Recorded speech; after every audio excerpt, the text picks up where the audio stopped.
चलिए video on कर लीजिए। ये क्वेश्चन हो गया? नहीं हुआ? चलिए देखिए। यहाँ पे अगर हम लोग देखें जो आपका मैग्नेटिक फील्ड है, मैग्नेटिक फील्ड किस डायरेक्शन में है? मैग्नेटिक फील्ड अपवर्ड डायरेक्शन में, पॉजिटिव जेड एक्सिस दिया हुआ है, तो मैग्नेटिक फील्ड इस डायरेक्शन में। और जो आपने पार्टिकल को वेलोसिटी दी है किस डायरेक्शन में? पार्टिकल की वेलोसिटी इस डायरेक्शन में, एक्स डायरेक्शन में। तो v क्रॉस b कीजिए, v क्रॉस b करूंगा तो थंब आउटवर्ड आ जाएगा, जिसका मतलब इस पे फोर्स कहाँ लग रहा है? पॉजिटिव जेड एक्सिस के अलावा। अब यहाँ पे पॉजिटिव जेड एक्सिस के अलोंग फोर्स लग रहा है, तो इसका मतलब जो इसका सेंटर होगा वो कहाँ पे होगा? जेड एक्सिस के अलोंग। जिस डायरेक्शन में फोर्स है तो वहीं पे सर्कल का सेंटर होता है, और फोर्स हमेशा क्या होता है? टुवर्ड्स द सेंटर एक्ट करता है। अभी बताया था थोड़े पहले जो क्वेश्चन कर लो करे थे, ये वाला। जो फोर्स होगा वो हमेशा सेंटर की तरफ एक्ट करेगा। पार्टिकल यहाँ पे होगा तो फोर्स इधर एक्ट करेगा, मतलब कि सेंटर की तरफ। तो अगर यहाँ पे हम लोग देखें तो यहाँ पे मेरे को पता है कि जो फोर्स है वो कहाँ पे एक्ट कर रहा है? आपका पॉजिटिव जेड एक्सिस के अलोंग। अगर पॉजिटिव जेड एक्सिस के अलोंग फोर्स एक्ट कर रहा है, इसका मतलब सेंटर इसका पॉजिटिव जेड एक्सिस के अलोंग होगा। ठीक। तो हम लोग ऐसे एक जनरल केस ले लेते हैं कि आपको ये पता चल गया कि जो सेंटर है पॉजिटिव जेड एक्सिस के अलोंग होगा। सिर्फ इमेजिन कीजिएगा कि ये क्या कर रहा है? पॉजिटिव जेड एक्सिस के अलोंग ऐसे सर्कुलर मोशन कर रहा है। अगर पॉजिटिव जेड एक्सिस के अलोंग अगर सेंटर है तो एक्स कोऑर्डिनेट कितना होगा? 0। वाई कोऑर्डिनेट कितना होगा? 0। सिर्फ और सिर्फ जेड कोऑर्डिनेट होगा, और जेड कोऑर्डिनेट किसके इक्वल होगा? रेडियस के इक्वल, ओरिजिन से जितनी डिस्टेंस पे, है ना? तो आपने कोऑर्डिनेट लिखा 0, 0, रेडियस। रेडियस कितना होता है? M V upon B Q, अगर सर्कुलर मोशन कर रहा है तो, है कि नहीं? तो आपको रेडियस पता चल गया कि कितना है, M V upon B Q. ये क्या है? सेंटर। ये जो भी सर्कुलर मोशन कर रहा है उसका सेंटर क्या है? पहले इसको एक्सप्लेन करके लिखिए कि हमने ये कैसे लिख दिया।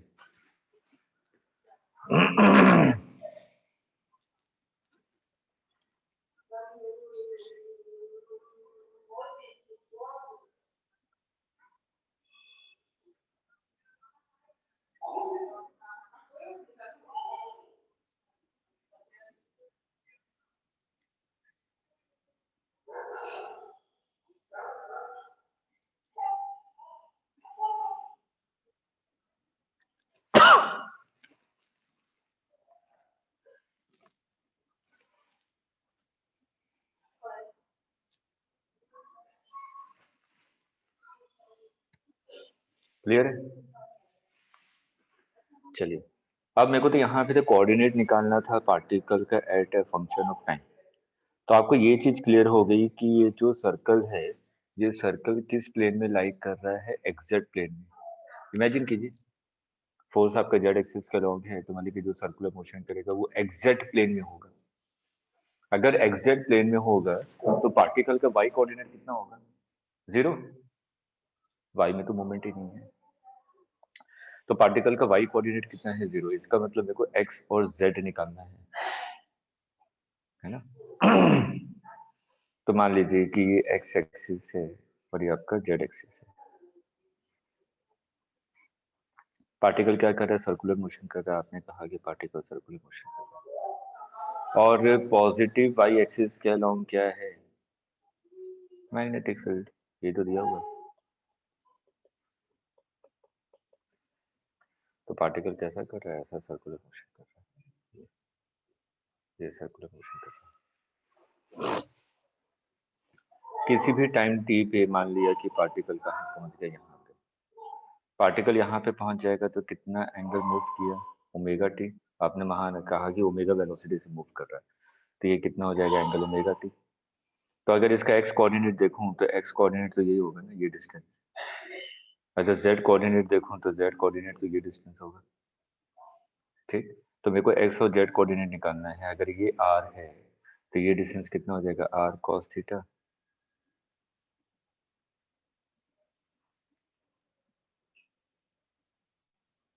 आर कॉस थीटा होगा कि आर साइन थीटा, थीटा के सामने वाला ये होगा ना, ये थीटा के सामने वाला कोऑर्डिनेट क्या होता है, आर साइन। तो आर साइन ओमेगा टी, ये क्या आ गया, एक्स कोऑर्डिनेट। और जेड कोऑर्डिनेट क्या है, ये। तो ये टोटल डिस्टेंस कितनी है, आर है, जिसमें से ये वाली डिस्टेंस माइनस कर देंगे, ये वाली डिस्टेंस कितनी है, आर कॉस ओमेगा टी। तो जेड कोऑर्डिनेट कितना आ जाएगा, R 1 minus cos omega T. तो कोऑर्डिनेट एक्स कितना है, सर आर आर एन शायद। साइन।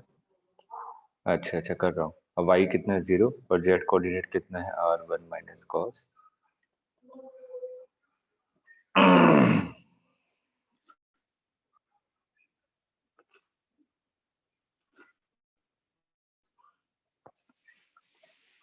क्लियर है।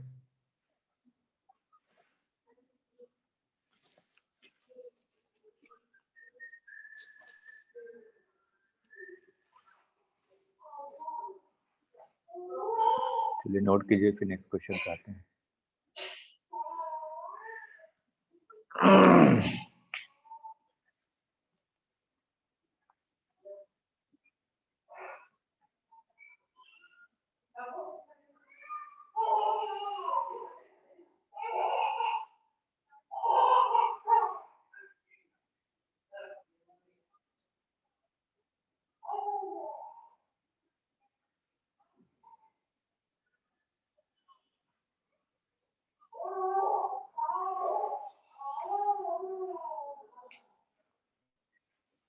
ये क्वेश्चन प्योर इमेजिनेशन पे है।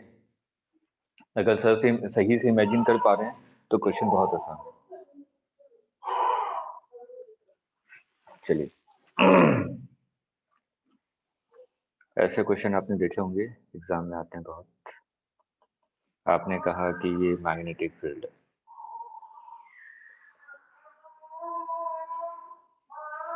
यहाँ पे कोई चार्ज पार्टिकल है जिसका चार्ज क्यू है, मास m है, इसको आपने v वेलोसिटी से प्रोजेक्ट किया, और ये हॉरिजॉन्टल से कितने एंगल पे है, थीटा एंगल पे। अगर यहाँ पे देखो मैग्नेटिक फील्ड और वेलोसिटी के बीच में एंगल कितना है, 90 degree. Magnetic field into the paper है ना, तो वेलोसिटी और मैग्नेटिक फील्ड के बीच में एंगल कितना है, 90 डिग्री। और जब भी वेलोसिटी और मैग्नेटिक फील्ड के बीच में एंगल 90 डिग्री हो तो पार्टिकल क्या करता है, सर्कुलर मोशन। ठीक, तो अगर यहाँ पे पार्टिकल सर्कुलर मोशन कर रहा है और जो फोर्स का डायरेक्शन है v cross v, v cross v कीजिए, फोर्स का डायरेक्शन देखिए आपको यहाँ मिलेगा, ये मिलेगा ना, v क्रॉस v। और फोर्स हमेशा कहाँ पे एक्ट करता है, टुवर्ड द सेंटर, क्योंकि सेंट्रीपिटल फोर्स है। तो आपने कहा कि इसका सेंटर यहाँ पे कहीं पे है। अगर इसका सेंटर यहाँ पे कहीं पे है, इसका मतलब पार्टिकल क्या करेगा, सर्कुलर मोशन, ऐसा, फिर ये ऐसे निकल जाएगा।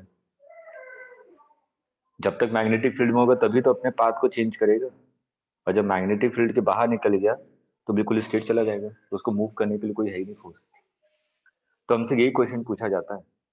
क्वेश्चन क्या पूछा जाता है, अगर आप ध्यान से देखें, कितने टाइम तक पार्टिकल मैग्नेटिक फील्ड में रहा, कुछ ही देर तक तो रहा है। कितने टाइम तक तो मैग्नेटिक फील्ड के अंदर रहा है। अगर हम लोग यहाँ पे देखें, थोड़ी सी मैथ्स लगाइए, 90 ये थीटा होगा तो ये एंगल कितना हो जाएगा, 90 माइनस थीटा। अगर ये 90 माइनस थीटा होगा तो ये वाला एंगल कितना हो जाएगा, थीटा। ठीक, और ये वाली, ये रेडियस है और ये भी रेडियस है, तो अगर ये थीटा है तो ये भी थीटा होगा। ये थीटा है, ये थीटा है, तो इस वाले ट्रायंगल में अगर मैं ध्यान से देखूं तो ये वाला, इसको आपने क्या किया, परपेंडिकुलर लाइन ड्रॉ कर दी। ये थीटा है तो ये एंगल कितना हो जाएगा, 90 माइनस थीटा। ये एंगल कितना हो जाएगा, 90 माइनस थीटा। तो इसका मतलब ये टोटल एंगल कितना हो जाएगा, 180 माइनस 2 थीटा। नहीं आया समझ? देखिए फिगर को देखिए ध्यान से, आ गया? ठीक है, तो आपको ये पता चल गया कि हाँ ये इतना एंगल है। जब पूरा कंप्लीट सर्कल करता है, अगर पूरा कंप्लीट सर्कल करता है इसका मतलब सेंटर पे कितना एंगल बनाता है? 360 डिग्री। ठीक, लेकिन अभी ये सेंटर पे कितना एंगल बना रहा है? ये आर्क 180 माइनस 2 थीटा ना।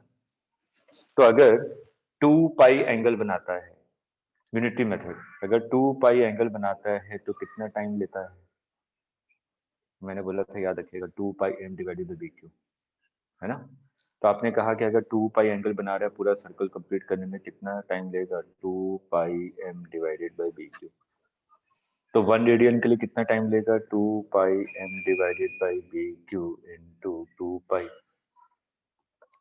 तो पाई माइनस 2 थीटा के लिए कितना एंगल लेगा? इसको मल्टीप्लाई कर देंगे, M divided by B Q into pi minus 2 theta. ये टाइम आ गया। इतने टाइम तक पार्टिकल क्या रहेगा? मैग्नेटिक फील्ड के अंदर रहेगा।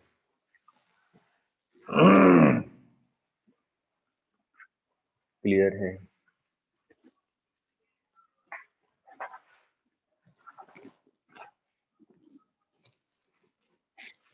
नोट कर लीजिए, फिर नेक्स्ट क्वेश्चन पे आते हैं।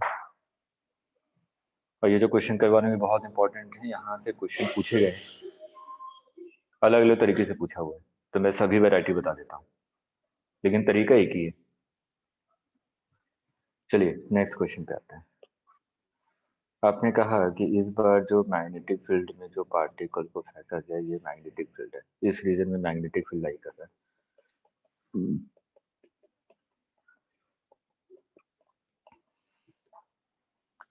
पार्टिकल को आपने ऐसे थ्रो किया, क्यू चार्ज है एन मास है, ऐसे थ्रो किया v वेलोसिटी से। अगर मैं ऐसे थ्रो करूंगा तो v क्रॉस बी देखेंगे तो फोर्स का डायरेक्शन ये आएगा। इसका मतलब फोर्स हमेशा कहाँ होता है? सेंटर की तरफ। तो पार्टिकल क्या करेगा? सर्कुलर मोशन, तो इस बार ऐसा सर्कुलर मोशन करेगा, फिर पार्टिकल यहाँ से बाहर निकलेगा।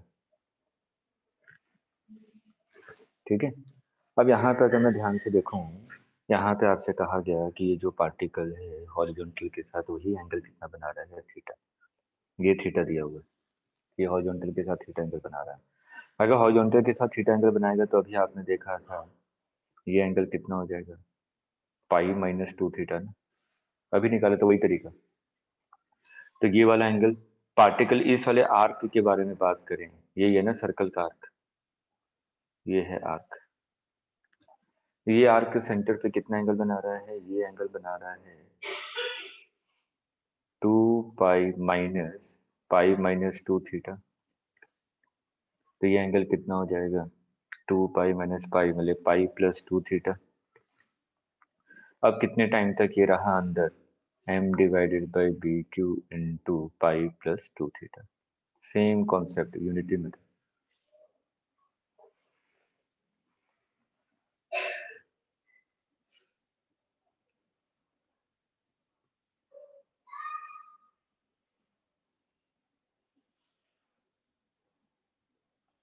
नोट कर लिया? अब मैंने कहा कि मैग्नेटिक फील्ड ये है, ये मैग्नेटिक फील्ड है। अब इस बार पार्टिकल को आपने क्या किया? हॉरिजॉन्टली फेंका। अब इस समय थीटा कितना दिया हुआ? 0। हॉरिजॉन्टल के साथ कितना एंगल बना रहा है? 0 बना रहा है। अब यहाँ पे अगर मैं फोर्स देखूं, v क्रॉस b करूंगा तो फोर्स का डायरेक्शन क्या आएगा? इसका मतलब सेंटर यहाँ पे कहीं होना चाहिए। तो पार्टिकल क्या करेगा? सर्कुलर मोशन, गैस से पार्टिकल बाहर निकल जाएगा। तो इस केस में जब थीटा 0 होगा तो इस केस में पार्टिकल कैसे पाथ को फॉलो करेगा? Semi circular. तो इसमें कितना टाइम तक अंदर रहेगा? आधे टाइम तक। पूरे सर्कल की जितना टाइम था M B upon B Q, sorry 2 pi M divided by B Q, इसका आधा कितना हो जाएगा? Pi M divided by B Q. Clear है?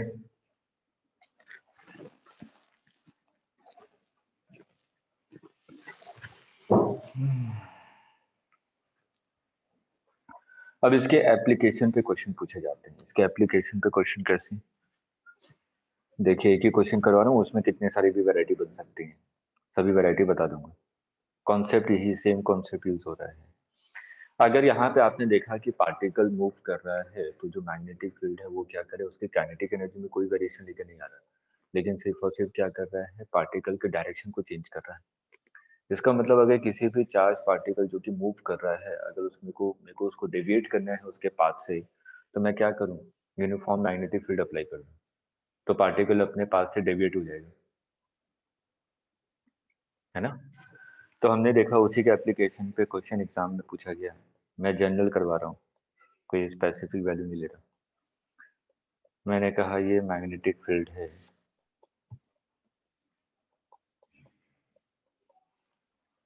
मैग्नेटिक फील्ड इतने रीजन में लाई कर रही है, और ये कोई स्क्रीन है, ये कोई स्क्रीन है जिंक सल्फाइड की। और आपको पता है जिंक सल्फाइड स्क्रीन इसलिए लेते हैं ज़्यादातर एक्सपेरिमेंट में, क्योंकि इससे जब चार्ज पार्टिकल या लाइट टकराता है तो वहाँ पे ब्लैक स्पॉट बना देता है। और मैंने कहा कि जो मैग्नेटिक फील्ड है टी रीजन तक है, जितने रीजन में मैग्नेटिक फील्ड चली, और ये डिस्टेंस आपका कैपिटल डी है। अब इसमें आपने कहा कि एक चार्ज पार्टिकल है, एक चार्ज पार्टिकल है जिसको आपने वी नॉट वेलोसिटी से प्रोजेक्ट किया, जिसका क्यू चार्ज मास है।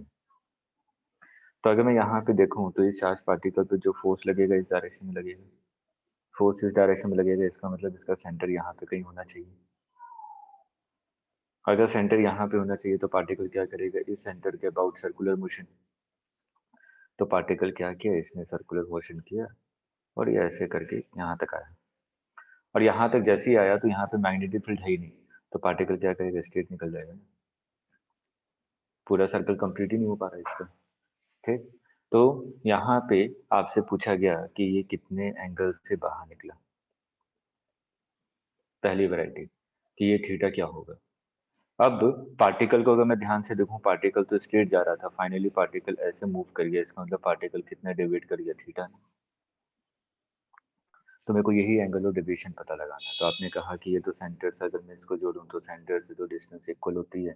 तो आपने कहा कि ये अगर रेडियस है, और रेडियस की वैल्यू क्या है, M V not divided by B Q, M V upon B Q formula था ना। तो ये भी तो रेडियस ही है। अगर मैं इसको ध्यान से देखूं, सेंटर को थोड़ा और ऊपर बना लेता हूँ फिगर, यहाँ मान लीजिए सेंटर है,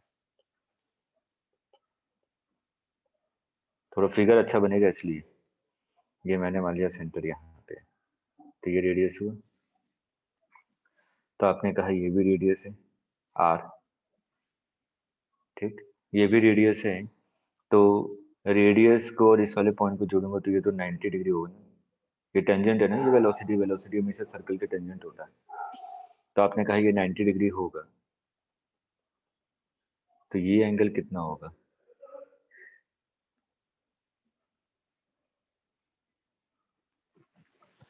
लॉजिकली बताइएगा कि ये थीटा लिखा है मैंने, तो ये भी थीटा लिखा है, क्या ये करेक्ट है।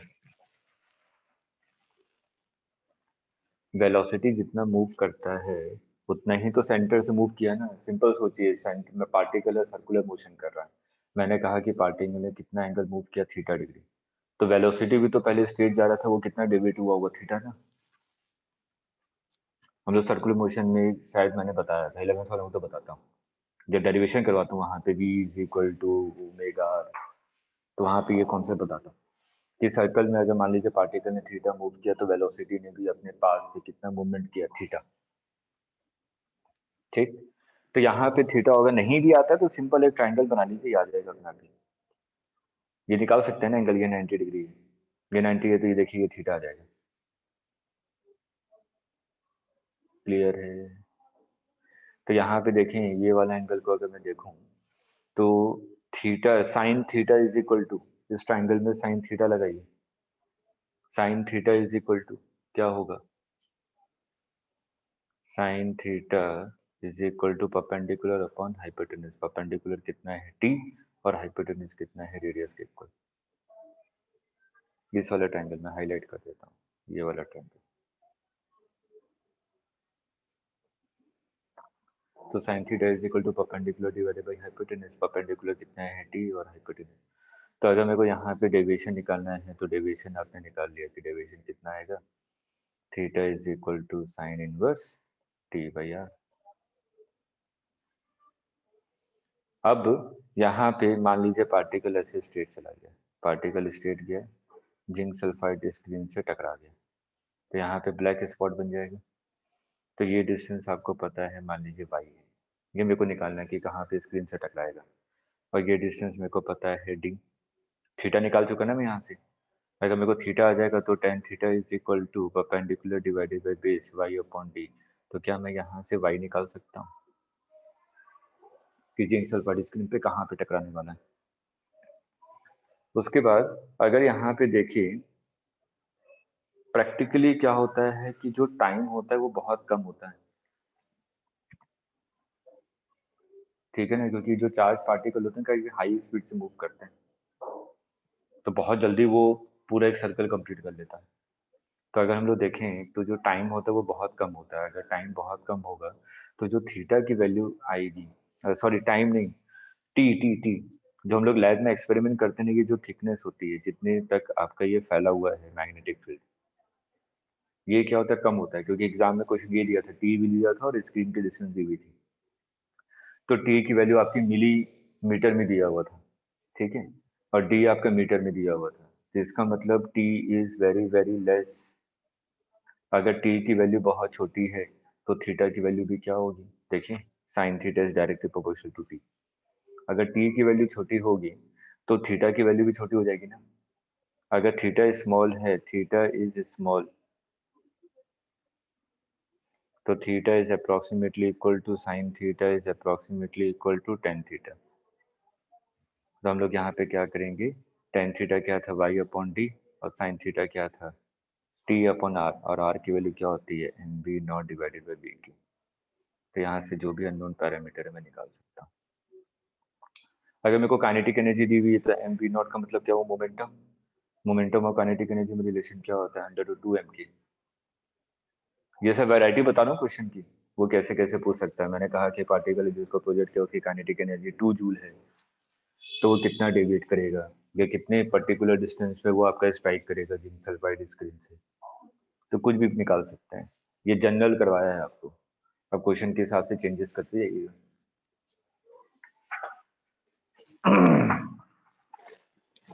अब हम लोग आते हैं, ये आ गया क्लियर है सभी को। अभी हम लोग ने पूरा डिस्कशन कर लिया कि जब वेलोसिटी और मैग्नेटिक फील्ड परपेंडिकुलर होंगे तो कैसे किस टाइप के क्वेश्चन एग्जाम में पूछे गए और कैसे पूछे जा सकते हैं, ठीक। अब हम लोग बात करते हैं कि अब जो V और B है दोनों के बीच में एंगल थीटा है। When angle between V and B is theta. पहला केस लिया था जब मैंने कहा था कि थीटा क्या है, 0 है। सेकंड केस लिया था, मैंने कहा था थीटा इज इक्वल टू 90 है, जब सर्कुलर मोशन कर रहा था। और मैंने थर्ड केस ले लिया कि जब थीटा की वैल्यू कुछ ना कुछ है। मैंने कहा ये मैग्नेटिक फील्ड है, आपने पार्टिकल को प्रोजेक्ट किया, मैंने कहा क्यू चार्ज है, मास n है, तो ये मैग्नेटिक फील्ड है। v वेलोसिटी से प्रोजेक्ट किया, दोनों के बीच में एंगल थीटा है। अब मैं इस वेलोसिटी के दो कंपोनेंट निकाल लेता हूँ। आपने कहा कि इसके दो कंपोनेंट, एक कंपोनेंट इस डायरेक्शन में कितना हो जाएगा v cos थीटा, और एक कंपोनेंट इस डायरेक्शन में v sin थीटा। इस वाले कंपोनेंट को मैं कह रहा हूँ v परपेंडिकुलर, और इस वाले कंपोनेंट को कह रहा हूँ v पैरेलल। तो अगर मैं सिर्फ और सिर्फ v पैरेलल वाले कंपोनेंट को देखूं तो मैं कहूंगा कि जो v पैरेलल कंपोनेंट है और जो मैग्नेटिक फील्ड है दोनों के बीच में एंगल कितना, 0। भूल जाइए दूसरे को, सिर्फ v पैरेलल को देखिए। पार्टिकल स्ट्रेट मूव कर रहा है अलोंग द मैग्नेटिक फील्ड, तो इन दोनों के बीच में एंगल कितना है, 0। अगर एंगल 0 होगा तो फोर्स ऑन चार्ज पार्टिकल क्या होगा, 0। तो मतलब कि मैग्नेटिक फील्ड इस पैरेलल कंपोनेंट में कोई वेरिएशन लेके नहीं आने वाली। अब हम लोग बात करें सिर्फ और सिर्फ v परपेंडिकुलर को देखिए। जो v परपेंडिकुलर है और जो मैग्नेटिक फील्ड है दोनों के बीच में एंगल कितना, 90 डिग्री। अगर वेलोसिटी और मैग्नेटिक फील्ड के बीच में एंगल 90 डिग्री होगा तो पार्टिकल क्या करेगा, सर्कुलर मोशन। तो आपने कहा कि ये पार्टिकल सर्कुलर मोशन कर रहा है, लेकिन इस पार्टिकल के पास दो वेलोसिटी है। सर्कुलर मोशन किसके कारण कर रहा है? वी परपेंडिकुलर के कारण। और ये हॉरिजॉन्टल मूवमेंट करेगा किसके कारण? वी पैरेलल के कारण। सर्कुलर मोशन भी कर रहा है, आगे भी बढ़ता जा रहा है, सर्कुलर मोशन कर रहा है, आगे बढ़ता जा रहा है। आगे क्यों बढ़ रहा है? वी पैरेलल है इसके पास, राइट डायरेक्शन पे इसके पास वेलोसिटी है। तो ये कैसा पाथ फॉलो करेगा? Helical path. Yes, circular motion कर रहा है, आगे ही बढ़ता जा रहा है, तो इसको हम लोग कहते हैं हेलिकल पाथ।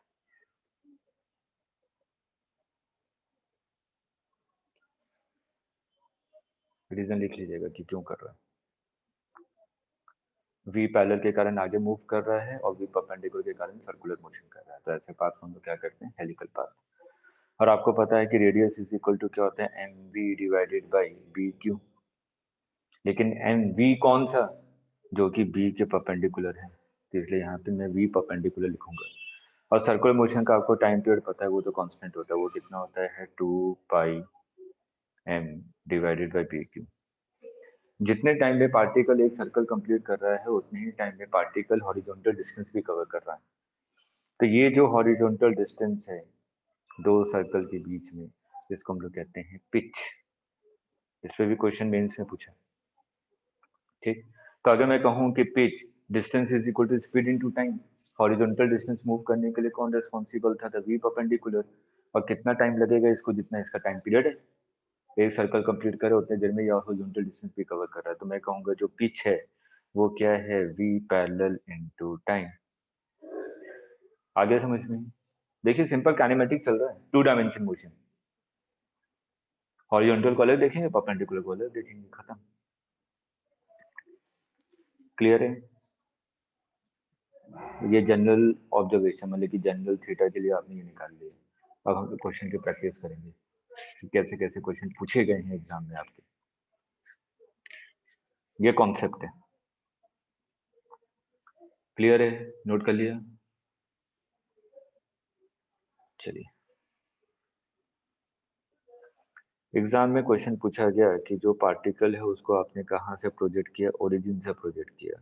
क्यू चार्ज है, मास एम है, और जो वेलोसिटी है, वेलोसिटी आपको दी गई v1 आई कैप प्लस v2 जे कैप। और जो मैग्नेटिक फील्ड है वो दिया गया आपको बी नॉट के कैप। तो आपसे पूछा गया फाइंड पिच एंड रेडियस।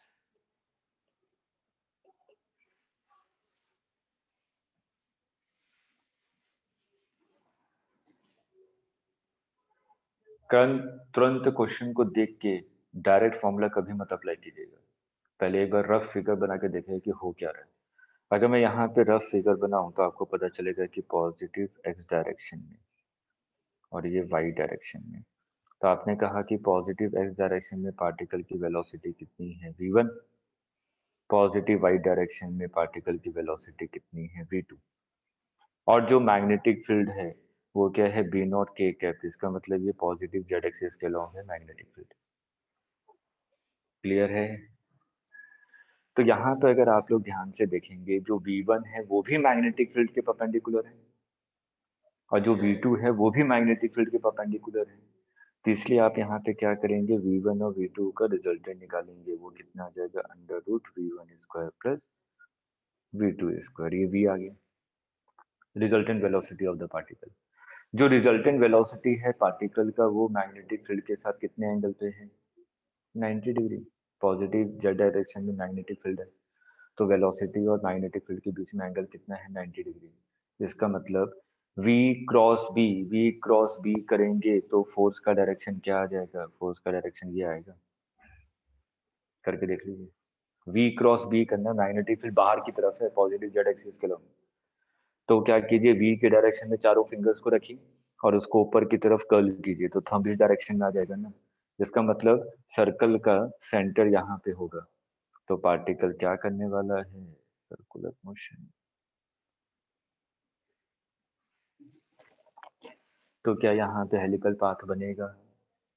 नहीं बनेगा, क्योंकि रिजल्टेंट वेलोसिटी और मैग्नेटिक फील्ड के बीच में एंगल कितना है? 90 डिग्री। जिसका मतलब पार्टिकल क्या करेगा? सिर्फ और सिर्फ सर्कुलर मोशन करेगा। अगर पार्टिकल सर्कुलर मोशन कर रहा है तो उसके पास रेडियस होगा और रेडियस किसके इक्वल होगा, M V resultant divided by D Q. कोई हेलिकल पाथ नहीं है, इसलिए पिच की वैल्यू कितनी होगी, 0। एग्जाम का क्वेश्चन है।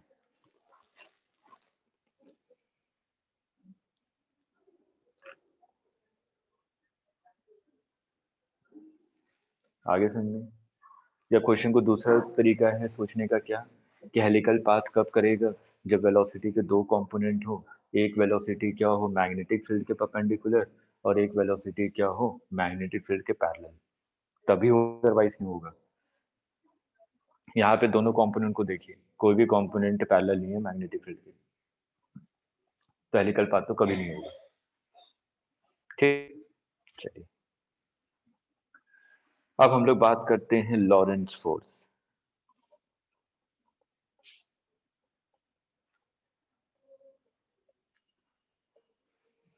लॉरेंस फोर्स का मतलब क्या है, कोई भी मूविंग चार्ज पार्टिकल को आपने मैग्नेटिक फील्ड और इलेक्ट्रिक फील्ड दोनों में रख दिया, ठीक है।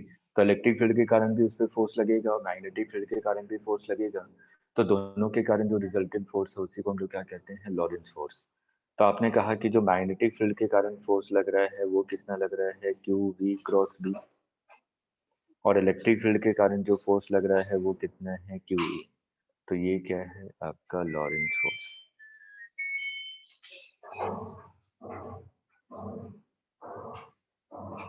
ठीक है, इंपॉर्टेंट पॉइंट जो थियरी का क्वेश्चन पूछा गया था, कि जो इलेक्ट्रोस्टैटिक फोर्स है, क्या वो फ्रेम ऑफ रेफरेंस पे डिपेंड करता है। इलेक्ट्रोस्टैटिक फोर्स, जल्दी बताइएगा, क्या electrostatic force frame of reference पे डिपेंड करेगा। No sir. पिटाई करूंगा ना, दिमाग सही हो जाएगा। इलेक्ट्रोस्टैटिक क्या है आपका, कंजर्वेटिव फोर्स है कि नहीं। और कंजर्वेटिव फोर्स में हमने पोटेंशियल एनर्जी पढ़ा था, तो क्या potential energy frame of reference पे डिपेंड करता है। हाँ, रेफरेंस को चेंज करता जाऊंगा तो पोटेंशियल एनर्जी अलग अलग आएगा ना। इसका मतलब electrostatic force depends on frame of reference. लिखिए,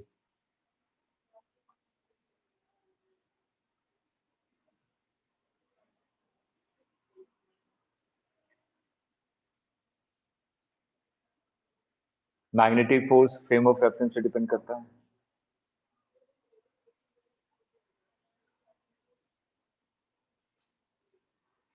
magnetic force frame of reference से डिपेंड करता है, हाँ। मैग्नेटिक फोर्स भी फ्रेम ऑफ रेफरेंस पे डिपेंड करता है, लेकिन Lorentz force frame of reference पे डिपेंड नहीं करता। सब चीज आप लोग पढ़ चुके हैं। ये जो थर्ड पॉइंट लिखाया कि Lawrence force doesn't depends on frame of reference, मेरे को आप नेक्स्ट क्लास में विद रीजन बताएंगे क्यों। मेरे को रीजन चाहिए नेक्स्ट क्लास में। जो भी चीजें आपने पढ़ी हैं हम लोग सब चीजें पढ़ चुके हैं, बस थोड़ा सा कॉन्सेप्ट को अप्लाई करने की कोशिश कीजिए कि लॉरेंस फोर्स क्यों करता है, फ्रेम ऑफ रेफरेंस से डिपेंड नहीं करता। ठीक, इसका रीजन मेरे को नेक्स्ट क्लास में चाहिए। हम्म। अब एक पार्ट आता है जो कि सिर्फ इंजीनियरिंग में ही है, 12th में भी आपने इतना पढ़ा नहीं होगा, लेकिन इंजीनियरिंग में 2 बार क्वेश्चन पूछा गया है। मैं बताता हूँ क्या पूछा गया। Magnetic field, magnetic field due to moving charge, moving charge की वजह से मैग्नेटिक फील्ड, मूविंग चार्ज,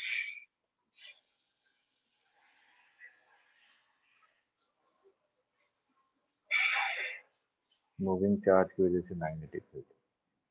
आपको पता है कि जैसे कि मैंने कहा कि क्यू चार्ज है जो कि इस डायरेक्शन में मूव कर रहा है विद स्पीड v, ठीक है। अगर क्यू चार्ज कांस्टेंट वेलोसिटी से मूव कर रहा है तो इसका मतलब ये तो करंट होता है, I is equal to Q by T. तो इसका मतलब है कि अगर चार्ज का मूवमेंट हो रहा है तो मतलब कि करंट है, करंट है तो उसके कारण मैग्नेटिक फील्ड प्रोड्यूस होगी, ठीक है। तो आपने कहा कि इस चार्ज ने स्मॉल डी टी टाइम में कितना डिस्टेंस कवर किया, वी डी टी। जो हमने पढ़ा वही अप्लाई कर रहे हैं। जब हम लोग ने बायोट-सेवर्स लॉ बताया था तो मैंने क्या लिखवाया था, जो जनरल फॉर्मूला लिखा था किसी भी पॉइंट पी पे, तो वो क्या लिखवाया था, mu naught divided by 4 pi I D L cross R divided by R cube. याद आ रहा है? तो मैंने कहा था कि जो डीएल वेक्टर है वो करंट एलिमेंट का छोटा सा पार्ट है कि नहीं? तो मैंने कहा कि इसके कारण ये डीएल एलिमेंट है, इसको मान लीजिए डीएल एलिमेंट है। अगर ये डीएल एलिमेंट है तो इसके कारण किसी भी पॉइंट पी पे ये आर वेक्टर होगा। तो इस वाले पॉइंट पी पे मेरे को क्या निकालना है, मैग्नेटिक फील्ड। तो इसके कारण जो मैग्नेटिक फील्ड होगा वो ये होगा। मैं बायोट-सेवर्स लॉ अप्लाई कर रहा हूँ, ठीक। अब यहाँ पे अगर इसको मैं थोड़ा सा सिंप्लीफाई करूँ तो आपको ये पता चल जाएगा, म्यू नॉट आई का मतलब क्या हुआ, चार्ज पर यूनिट टाइम। मैं तो dt टाइम के बारे में बात कर रहा हूँ, इनटू dl। dl क्या है, v dt cross r divided by 4 pi r cube, है ना। अब q बाई dt को अंदर ले जाइए, q बाई dt को अंदर ले जाऊंगा तो dt dt कैंसिल हो जाएगा। dt तो कांस्टेंट मैग्नीट्यूड है ना, dt स्केलर क्वांटिटी है, टाइम है, और टाइम स्केलर क्वांटिटी होता है। तो आपने dt को बाहर लिख सकते हैं, dt को बाहर लिखा तो ये dt dt कैंसिल हो जाएगा। तो क्या बचेगा, mu naught into Q V cross R divided by 4 pi R cube. ये मैग्नेटिक फील्ड आएगी मूविंग चार्ज की वजह से। यहाँ तक क्लियर है point?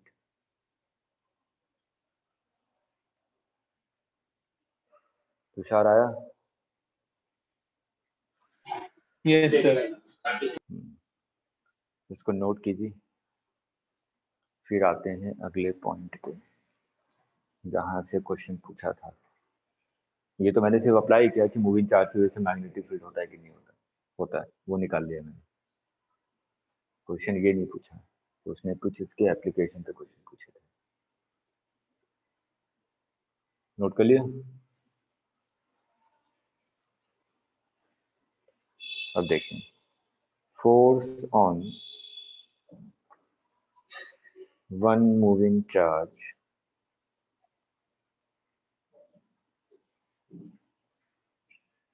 Due to other moving charge.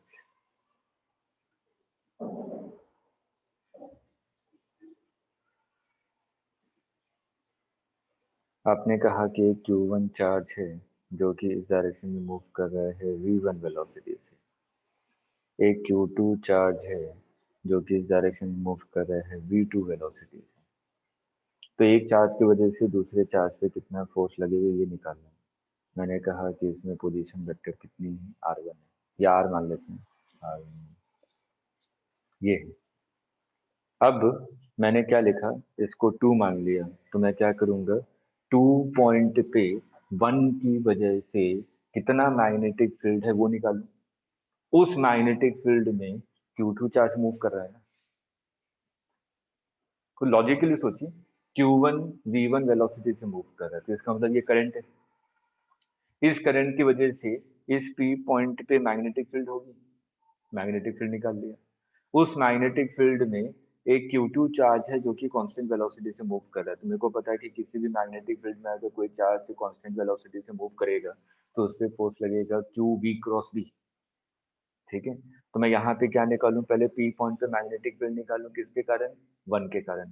तो मैंने निकाला magnetic field at 2 due to 1। तो मैग्नेटिक फील्ड कितना आ जाएगा, म्यू नॉट, फॉर्मूला लिखा था अभी आपने, mu naught Q V cross R divided by 4 pi R Q. तो आपने लिखा Q naught Q1 V1 cross R divided by R cube, 4 pi R cube. तो इस वाले पॉइंट पे जो फोर्स लगेगा, फोर्स ऑन 2 ड्यू टू 1, ये कितना लगेगा, Q2 into V cross B। V कौन सा, V2 क्रॉस B कौन सा, magnetic field due to first moving charge. आया समझ में? ये कॉन्सेप्ट है। ठीक।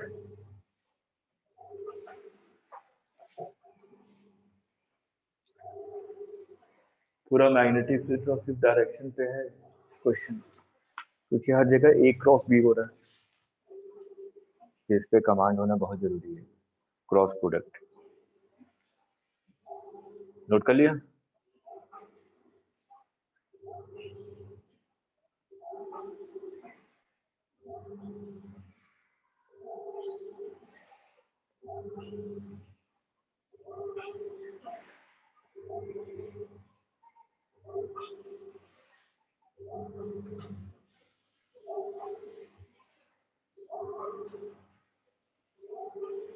ये फर्स्ट चार्ज है, ये सेकंड चार्ज है।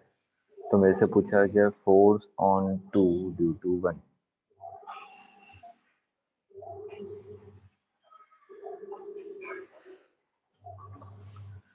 तो सबसे पहले मैं मैग्नेटिक फील्ड निकाल लूँ। मैग्नेटिक फील्ड निकालूंगा तो magnetic field at two due to one is equal to mu naught Q one. Charge कितना है Q, V cross B. A cross B का मतलब क्या होता है, ए बी साइन थीटा ना। तो यहाँ पे अगर वेलोसिटी और आर वेक्टर के कितना एंगल है, 90 डिग्री। तो यहाँ पे कितना हो जाएगा, Q V R sine 90 divided by 4 pi R Q. ये स्क्वायर, ये आर कैंसिल, ये आ जाएगा mu naught Q V divided by 4 pi R square. ये मैग्नेटिक फील्ड का डायरेक्शन क्या होगा, जिस डायरेक्शन में चार्ज पार्टिकल मूव कर रहा है उसको करंट मान लीजिए। तो आई ऊपर की तरफ और पी पॉइंट पे आपको निकालना है, तो इसका मतलब इस वाले पॉइंट पे जो मैग्नेटिक फील्ड आएगी वो अंदर की तरफ आएगी। अब ये मैग्नेटिक फील्ड अंदर की तरफ है और ये क्यू चार्ज लेफ्ट डायरेक्शन में मूव कर रहा है, तो वी क्रॉस पी करेंगे तो फोर्स कहाँ आ जाएगा, नीचे की तरफ।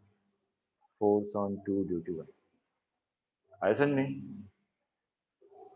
तो बस फोर्स कितना हो जाएगा, F21 is equal to Q E cross P. अब अगर यहाँ पे मैं देखूँ, ये जो मैग्नेटिक फील्ड है और जो वेलोसिटी है, दोनों के बीच में एंगल कितना है, 90 डिग्री। अगर दोनों के बीच में एंगल 90 डिग्री होगा तो पार्टिकल क्या करेगा, circular motion. Particle circular motion करेगा तो मैं सिंपल क्या लिखूंगा, Q2। Q2 का मतलब Q into V cross B. V कितना है वी, और बी कितना है mu naught Q V divided by 4 pi R square. ठीक है, B Q B sine theta लिख रहा हूँ। आगे समझ में हो गया क्वेश्चन सॉल्व। ये कितना आ जाएगा, mu naught Q square V square divided by 4 pi R square. अगर मैं यहाँ पे आपसे पूछता force on one due to two, ये कितना होता।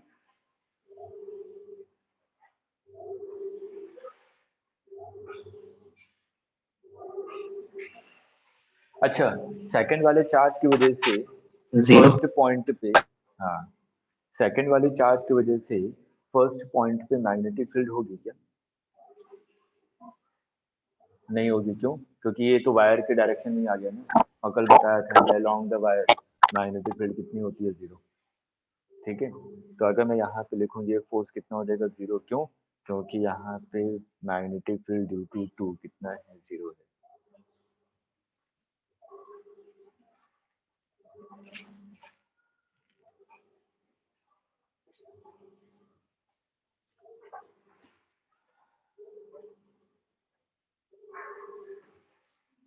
तो अगर मेरा यहाँ पे क्वेश्चन है कि जो मैग्नेटिक फोर्स है, क्या ये एक्शन रिएक्शन पेयर बनाते हैं, आप कहेंगे नहीं। प्रूव है इसका ये, पहले वाले चार्ज की वजह से मैग्नेटिक फोर्स अलग आ रहा है, दूसरे वाले चार्ज की वजह से मैग्नेटिक फोर्स अलग आ रहा है ना। तो इसलिए यहाँ पे मैग्नेटिक फोर्स कभी भी एक्शन रिएक्शन पेयर नहीं बनाते, लेकिन इलेक्ट्रोस्टैटिक फोर्स आपका एक्शन रिएक्शन पेयर बनाता है। इसलिए उसको कभी कभार हम लोग सेंट्रल फोर्सेस भी कहते हैं। पढ़ा ना ये सब, इलेक्ट्रोस्टैटिक फोर्स को सेंट्रल फोर्स कहते हैं। तो लिख लीजिए, magnetic force doesn't form action reaction pair. ये सब इंपॉर्टेंट पॉइंट्स हैं थ्योरी के लिए।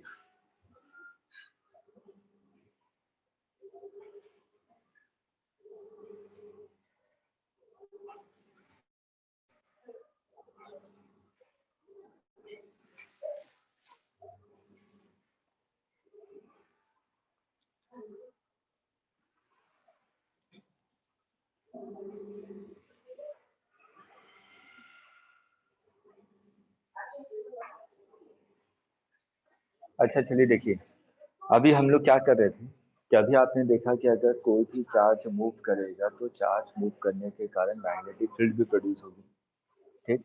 लेकिन इलेक्ट्रोस्टैट में जब हम लोग क्वेश्चन कर रहे थे तो मैग्नेटिक फोर्स के कारण तो कुछ भी कंसिडर कर ही नहीं रहे थे ना मैग्नेटिक फोर्स को। हम लोग तो सिंपल इलेक्ट्रिक फील्ड से सभी क्वेश्चन को सॉल्व करते जा रहे थे।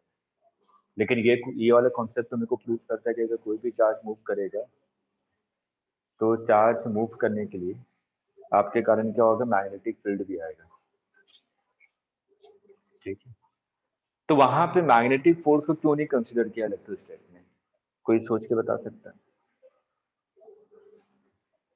रीजन इसी में है, सब कुछ छुपा हुआ है। अगर मैं किसी भी पॉइंट पे मैग्नेटिक इलेक्ट्रोस्टैटिक फोर्स लिखूंगा तो क्या लिखूंगा, कि Q1 Q2 divided by R square. तो ये मान लीजिए दो चार्ज पार्टिकल है, 1 और 2, तो इन दोनों के बीच में जो इलेक्ट्रोस्टैटिक फोर्स लगेगा वो कितना लगेगा, KQ square divided by R square, ठीक। और मैग्नेटिक फोर्स कितना आ रहा है, अभी निकाला आपने, mu naught Q square V square divided by 4 pi R square. दोनों को डिवाइड करके देखिए किसका मैग्नीट्यूड ज्यादा है।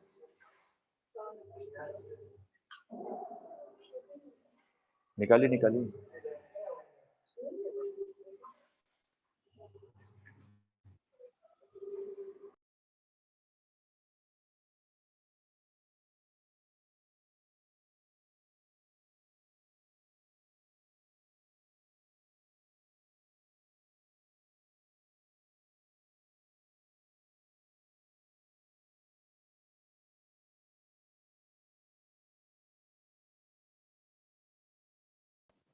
सर गायत्री वेटिंग रूम में।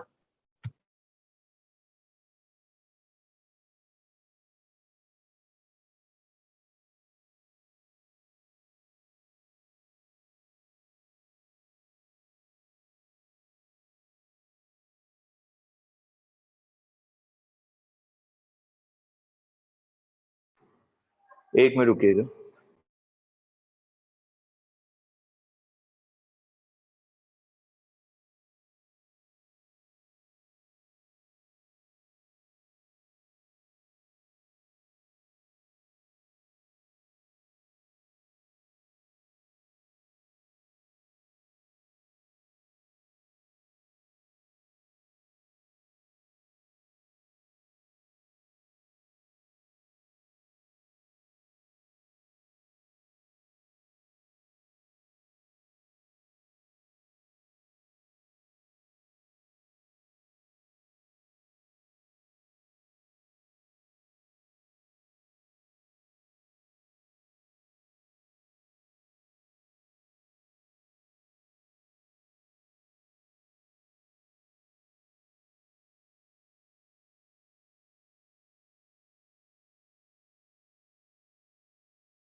देखिए, यहाँ पे आपने निकाला कि अगर मैं फोर्स निकालूं ड्यू टू इलेक्ट्रिक फील्ड, तो इलेक्ट्रिक फील्ड के कारण फोर्स कितना आ जाएगा, इलेक्ट्रिक फील्ड के कारण फोर्स आ जाएगा KQ square divided by R square.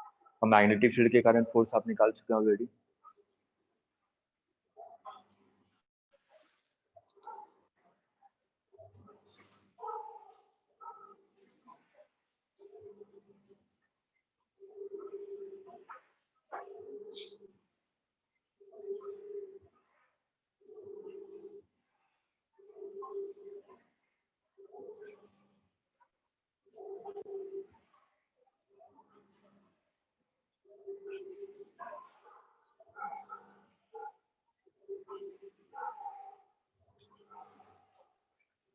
क्योंकि ये कॉन्सेप्ट इंपॉर्टेंट है, क्योंकि जब हम लोग इलेक्ट्रोमैग्नेटिक फील्ड पढ़ते हैं तो वहां पे आपने देखा होगा कि इलेक्ट्रिक फील्ड भी होती है, मैग्नेटिक फील्ड भी होती है। है ना। लेकिन जब हम लोग उसके बारे में बात करते हैं तो सिर्फ और सिर्फ इलेक्ट्रिक फील्ड के बारे में बात करते हैं। ऑप्टिक्स उसी पे बेस्ड है। आर्यन पढ़ा होगा, ये बताया गया होगा स्टार्टिंग क्लास। इलेक्ट्रिक फील्ड को डिस्कस किया जाता है लाइट में, मैग्नेटिक फील्ड को हम लोग कंसिडर ही नहीं करते, तो उसका बेस यहाँ से है। हम लोग पोलराइज से डीपोलराइज लाइट करते हैं ना, अनपोलराइज लाइट, ठीक है ना। तो उसमें पोलराइज का मतलब क्या होता है, सभी लाइट एक ही प्लेन में लाइट करते हैं, उसको पोलराइज कहते हैं। तो आप कैसे कह सकते हैं कि इलेक्ट्रिक फील्ड भी है मैग्नेटिक फील्ड भी है, तो दोनों एक प्लेन में तो कभी हो ही नहीं सकते हैं। जेड एक्सिस के अलोंग वाई एक्सिस के अलोंग पार्टिकल एक्सिस के अलोंग मूव कर रहा है, तो इसका मतलब हमें किसी एक को डोमिनेटिंग मानना पड़ेगा, और वो ये प्रूव होता है कि इलेक्ट्रिक फील्ड होती है वो डोमिनेटिंग होता है मैग्नेटिक फील्ड के कंपैरिजन। मेरे आईपैड में सिर्फ आती की क्लास में प्रॉब्लम आती है, पता नहीं क्यों। और ये तो खुल ही रहा, ओपन ही हो रहा है।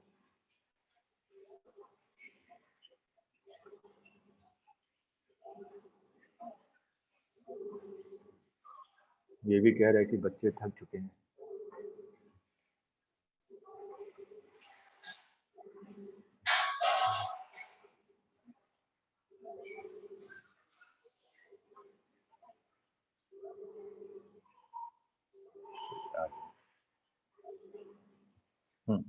तो देखिए यहाँ पे आपने लिखा जो इलेक्ट्रिक फील्ड के कारण फोर्स है, इलेक्ट्रिक फील्ड के कारण फोर्स आपने लिखा K Q square divided by R square. इन दोनों को डिवाइड कर दीजिए, electrostatic force divided by magnetic force. तो electrostatic force K Q square divided by R square, मतलब के का मतलब क्या हुआ 1/4 pi epsilon naught R square into Q square, और एफ एम का मतलब क्या हुआ mu naught into Q square V square divided by 4 pi R square. तो 4 pi R square Q square, तो ये देखिए क्या आ रहा है 1/v square epsilon naught into mu naught. और आपने पढ़ा होगा speed of light is equal to 1/√रूट epsilon naught into mu naught, पढ़ाई है। ये वैल्यू यहाँ पे पुट कर देंगे तो ये कितना आ जाएगा, ये वी स्क्वायर है, तो ये कितना हो जाएगा आपका C square divided by V square. तो देखिए electrostatic force divided by magnetic force is equal to C upon V का होल स्क्वायर। और स्पीड ऑफ लाइट के कंपैरिजन में जो पार्टिकल की स्पीड होती है वो लगभग ना के बराबर होती है। Speed of light 3 into 10⁸, particle move कर रहे हैं 100 मीटर पर सेकेंड, तो 10⁸ डिवाइडेड बाई 100 मतलब कि 10⁶, तो उसके बराबर, उसके सामने तो ये ना के बराबर है ना। तो यहाँ पर अगर मैं देखूं तो F E is very very large in comparison to F M. आया समझ में। तो अगर कोई चार्ज पार्टिकल मूव कर रहा है तो वहाँ पे इलेक्ट्रोस्टैटिक फोर्स आपका डोमिनेटिंग इन नेचर होगा in comparison to magnetic force. इसलिए जब हम लोग इलेक्ट्रोस्टैट पढ़ रहे थे मैग्नेटिक फोर्स के बारे में कोई डिस्कशन नहीं कर रहे। क्लियर है। अब हम लोग आते हैं वेलोसिटी सिलेक्टर। वेलोसिटी सिलेक्टर, इस पे क्वेश्चन आपने देखे भी होंगे, अभी मैं डायग्राम बनाऊंगा तो आपको समझ में आ जाएगा। अच्छा जो क्वेश्चन किए होंगे मैंने कहा कि एक प्लेट है और एक दूसरी प्लेट है, ये पॉजिटिव चार्ज है और ये नेगेटिव चार्ज है, तो इसके कारण जो इलेक्ट्रिक फील्ड होगी वो डाउनवर्ड डायरेक्शन में होगी इलेक्ट्रिक फील्ड। और मैंने कहा कि यहाँ पे मैग्नेटिक फील्ड भी है, और मैग्नेटिक फील्ड किस डायरेक्शन में है, अंदर की तरफ इनटू द पेपर, ये मैग्नेटिक फील्ड है। अब आपने क्या किया, यहाँ पे चार्ज पार्टिकल को, डिफरेंट चार्ज पार्टिकल को अलग अलग स्पीड से यहाँ पे मैंने प्रोजेक्ट किया इसके अंदर। क्या किया, charge particle with different velocity, charge particle with different speed, different speed से यहाँ पे चार्ज पार्टिकल मूव कर रहा है।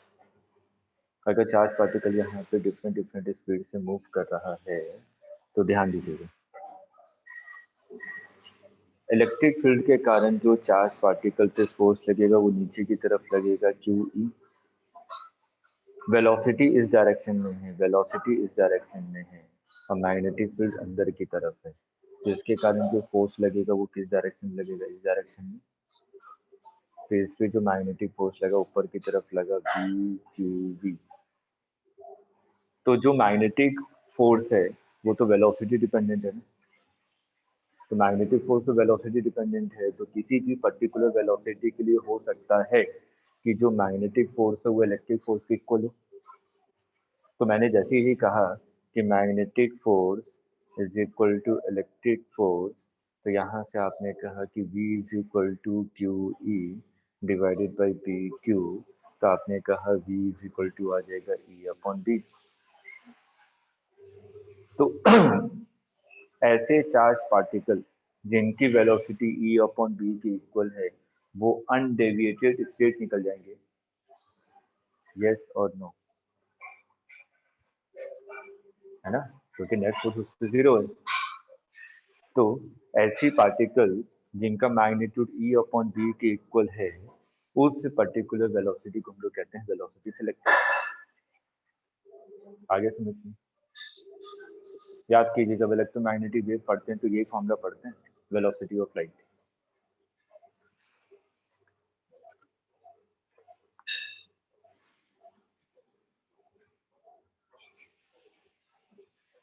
तो हमने क्या समझा कि जिनकी वेलोसिटी E अपॉन बी के इक्वल होगी वो विदाउट डेविएशन स्टेट चले जाएंगे।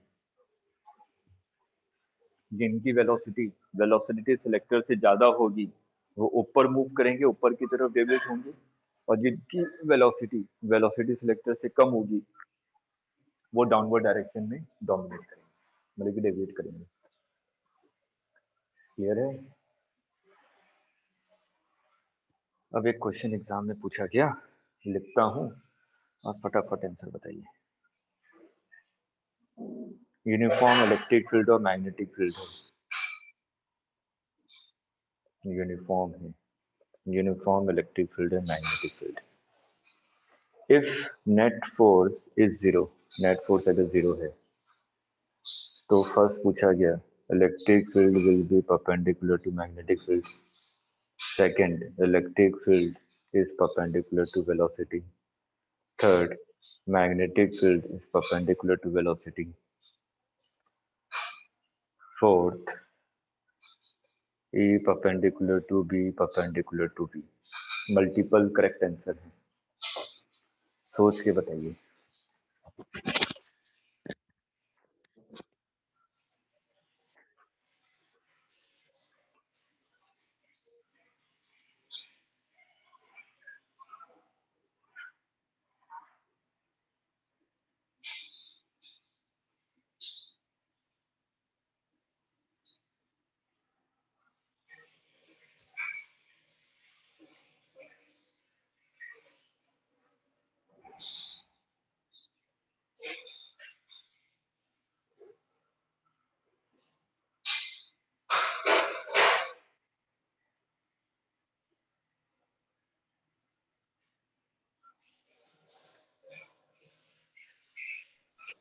So second or third?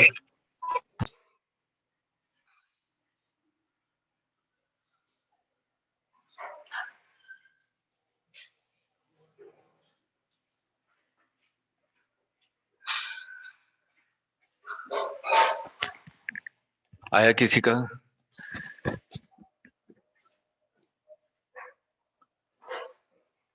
Aryan बताइए।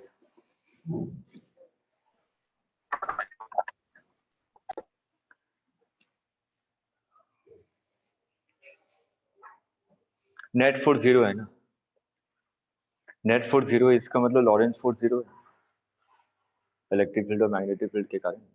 तो आपने क्या लिखा, Q E plus Q V cross P is equal to zero. तो इसका मतलब E should be equal to minus V cross B, yes or no? तो यहाँ पे अगर मैं ध्यान से देखूँ तो यहाँ पे मेरे को एक पहले इस वाले पॉइंट से ये चीज तो क्लियर हो गई, जो इलेक्ट्रिक फील्ड है वो मैग्नेटिक फील्ड की परपेंडिकुलर, इलेक्ट्रिक फील्ड आपकी वेलोसिटी की भी परपेंडिकुलर है, ए क्रॉस बी का मतलब ये हुआ ना, जो वी के परपेंडिकुलर होगा आपका बी के परपेंडिकुलर होगा। क्लियर है? अगर आपने थर्ड वाले को भी करेक्ट कहा कि जो वेलोसिटी है और मैग्नेटिक फील्ड है ये भी एक दूसरे के परपेंडिकुलर है, हो सकता है।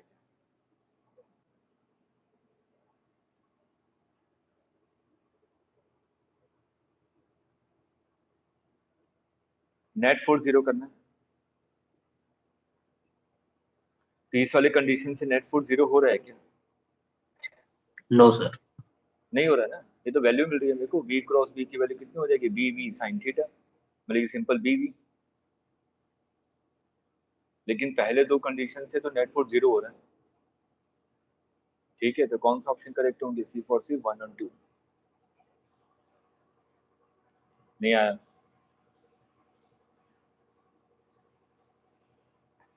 नोट कीजिए, फिर नेक्स्ट चलते हैं। अभी पूरा एनालिसिस किस पे होगा, इलेक्ट्रिक फील्ड और मैग्नेटिक फील्ड पे।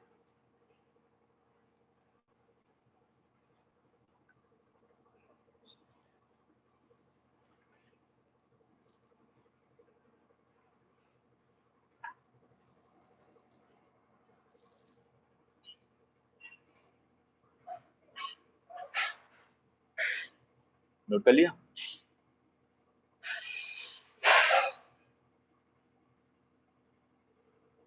First part, electric field and magnetic field are parallel to each other. अगर इलेक्ट्रिक फील्ड और मैग्नेटिक फील्ड पैरेलल हैं, ए एंड बी, ये लाइन दिया हुआ है, ठीक। अगर मैं पार्टिकल को रेस्ट पे रखूं, लेकिन इनिशियल वेलोसिटी कितनी है पार्टिकल की, जीरो। मैंने कहा कि इसको यहाँ पर रख दिया, क्यू चार्ज मास है। तो अगर पार्टिकल रेस्ट पे है तो मैग्नेटिक फील्ड के कारण कोई फोर्स मिलता है क्या? अगर पार्टिकल रेस्ट पे है तो मैग्नेटिक फील्ड के कारण फोर्स जीरो होगा ना, B Q B sine theta. ठीक है, बी तो जीरो है तो मैग्नेटिक फील्ड के कारण फोर्स कितना होगा, जीरो। इलेक्ट्रिक फील्ड के कारण फोर्स लगेगा, कितना लगेगा, क्यू ई। तो इसका एक्सेलरेशन कितना हो जाएगा, फोर्स डिवाइडेड बाई मास। ठीक है, तो ये पार्टिकल तो स्ट्रेट ऐसे मूव करेगा ना जिस डायरेक्शन में इलेक्ट्रिक फील्ड है, तो इसका मतलब इसका पाथ कैसा होगा, स्ट्रेट लाइन। यहाँ पे पाथ के बारे में पूछा जाता है कुछ नहीं। अब सेकंड, अगर मैंने कहा कि जो वेलोसिटी है, initial velocity not equal to zero है, लेकिन वेलोसिटी पैरेलल या एंटी पैरेलल टू ई है, तो देखिए क्या होगा। इलेक्ट्रिक फील्ड मैग्नेटिक फील्ड इस डायरेक्शन में, मैग्नेटिक फील्ड और वेलोसिटी अगर पैरेलल होते हैं तो थीटा की वैल्यू क्या होती है, जीरो। तो force due to magnetic field कितना हो जाएगा, जीरो। आ रहा है समझ में? तो अगर वेलोसिटी और मैग्नेटिक फील्ड पैरेलल है तो इसका मतलब मैग्नेटिक फील्ड उस पर कोई भी फोर्स डेवलप नहीं करेगा। अगर मैग्नेटिक फील्ड फोर्स डेवलप नहीं कर रहा तो सिर्फ और सिर्फ इलेक्ट्रिक फील्ड के कारण ही पार्टिकल मूव करेगा। तो पार्टिकल की वेलोसिटी इस डायरेक्शन में थी, ये क्यू चार्ज था, एम चार्ज था, तो पार्टिकल इसी डायरेक्शन मूव करेगा ना, क्योंकि इलेक्ट्रिक फील्ड इसी डायरेक्शन में है। और ये एक्सेलरेट होता रहेगा क्योंकि वेलोसिटी और फोर्स दोनों सेम डायरेक्शन में। अब मैंने कहा कि पार्टिकल को आपने ऐसे थ्रो किया इस डायरेक्शन में, ये एंटी पैरेलल हो गया और इलेक्ट्रिक फील्ड राइट डायरेक्शन में। अगर फोर्स और वेलोसिटी दोनों एक दूसरे के अपोजिट डायरेक्शन में है तो क्या होगा, ये क्या करेगा, तो मूव करेगा, कहीं पे रुकेगा, फिर वापस जाएगा। स्ट्रेट लाइन में हमने ये पढ़ चुके हैं, तब भी स्ट्रेट लाइन मोशन ही करेगा। ठीक, तो यहाँ पे दोनों केस में पार्टिकल कैसा मोशन करेगा, स्ट्रेट लाइन मोशन करेगा।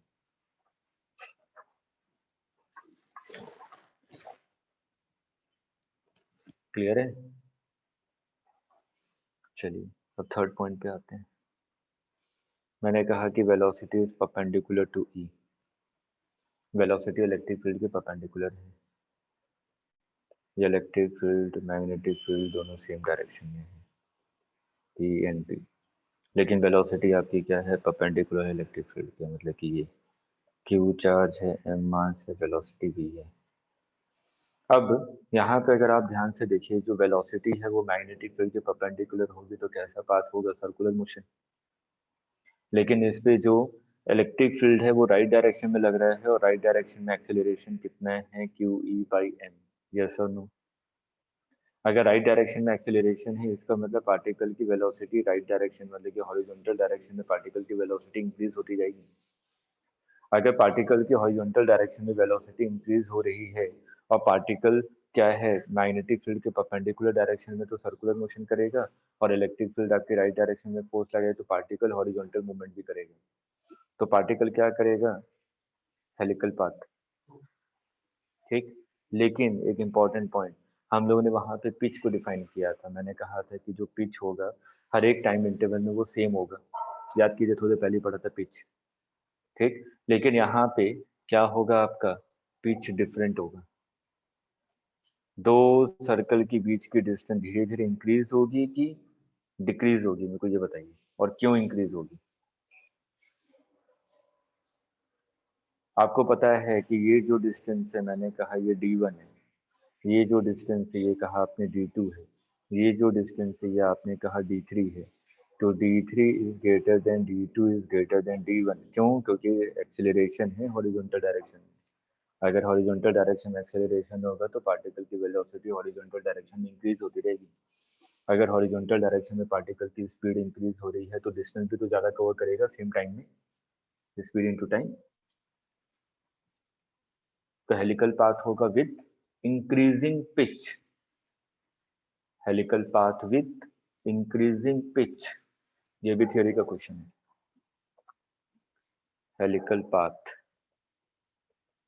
Helical path with increasing pitch.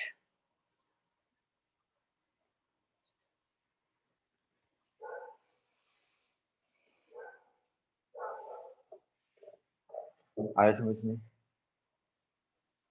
चलिए, याद कीजिए, जो हम लोग रेडियस लिखते थे, रेडियस इज इक्वल टू लिखते थे M V perpendicular divided by P Q. ये जनरल फॉर्म में लिखा था ना। तो जो पार्टिकल की वेलोसिटी है वो तो कांस्टेंट है ना वर्टिकल डायरेक्शन में।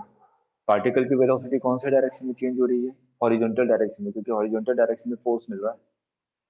ठीक है, तो वर्टिकल डायरेक्शन वाली जो वेलोसिटी वो कांस्टेंट है, इसका मतलब जो रेडियस होगा वो क्या रहेगा, कांस्टेंट। जो भी पार्टिकल सर्कुलर मोशन कर रहा है उसका रेडियस क्या रहेगा, कांस्टेंट रहेगा। अब मैं यहाँ पे टाइम पीरियड के बारे में बात करूँ तो 2 πm divided by B Q.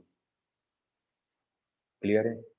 तो मेरे को यहाँ पे क्या करना है, पिच निकालना है, पहला पिच, मतलब कि d1 निकालना है। तो d1 is equal to s is equal to ut plus half at square. Particle की initial velocity in x direction कितनी है, 0। तो s is equal to ut plus half at square में u 0 हो जाएगा। तो पहले डिस्टेंस जो पिच आएगा वो कितना आ जाएगा, हाफ a कितना है, QE by m into T square, T निकाला है जो। अब मेरे को d2 निकालना है। अगर मेरे को d2 निकालना है तो मेरे को कॉमन सेंस पता है कि मैं क्या करूं, ये टोटल डिस्टेंस निकाल लूं, इस टोटल डिस्टेंस में से ये वाली डिस्टेंस माइनस कर दूं तो d2 आ जाएगा ना। ठीक, तो d2 निकालने के लिए आपने क्या किया, d2 निकालने के लिए आपने टोटल डिस्टेंस, इसको मैंने मान लिया x और इसको मैंने मान लिया y। तो मैं सिंपल क्या करूं, x माइनस वाई ना। x डिस्टेंस का मतलब क्या हुआ, कितने टाइम निकल चुके हैं, 2 टाइम पीरियड निकल चुका। अगर 2 टाइम पीरियड निकल चुका तो कितनी डिस्टेंस कवर किया होगा, half a T square minus Y. एक ही टाइम पीरियड निकल चुका है, एक टाइम पीरियड निकल चुका है मतलब कि टी स्क्वायर कॉमन लेके। क्लियर है। ये तो सिंपल वैसे केस हो गया जो हमने गैलीलियो लॉ पढ़ा था मोशन एंड ग्रेविटी में, कि सेम टाइम इंटरवल में पहला अगर एक्स डिस्टेंस कवर करे तो दूसरे टाइम इंटरवल में 3x करेगा, तीसरे टाइम इंटरवल में 5x करेगा। याद आ रहा है कुछ, गैलीलियो लॉ ऑड मल्टीपल में डिस्टेंस कवर करता है।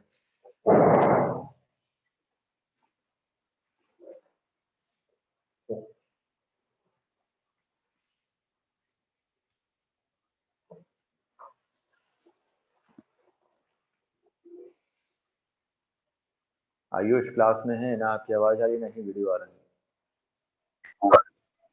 क्लास में हूँ सर, नेटवर्क प्रॉब्लम। अच्छा ठीक है, ये पॉइंट क्लियर है। इस पे वैसे एज इट इज क्वेश्चन नहीं है, लेकिन थ्योरी का क्वेश्चन पूछा गया है कि helical path with increasing pitch होगा, डिक्रीजिंग पिच होगा या कांस्टेंट पिच होगा, इस टाइप का। लेकिन न्यूमेरिकल भी पूछा जा सकता है। ठीक,